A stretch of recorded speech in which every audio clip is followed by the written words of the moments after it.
It only took one look for me to recognize the man who killed my wife and daughter. He was the federal agent assigned to investigate their case.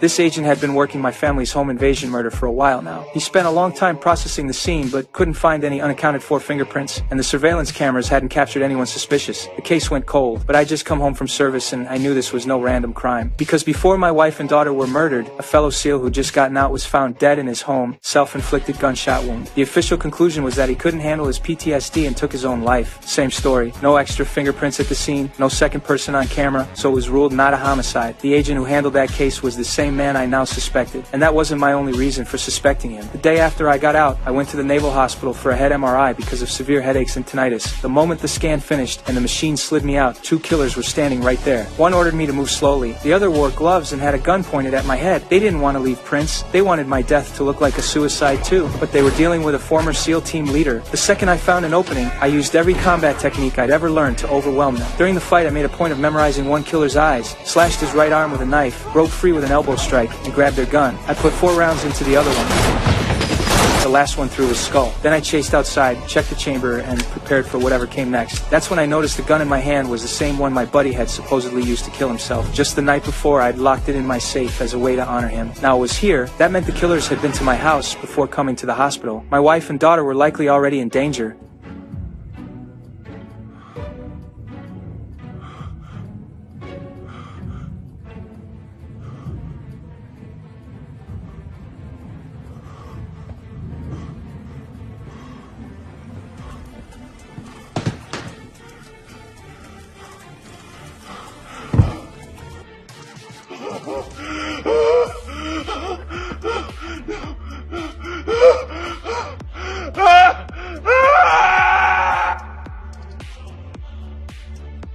Years of frontline combat, and they'd always been safe. One day after I come home, my buddy's dead and my family's gone. The grief nearly destroyed me. I wanted to hand this over to the authorities, but the man trying to kill me was the very agent sent to investigate. Suspicion is still just suspicion though. I went to Naval Command and told them I didn't trust the feds.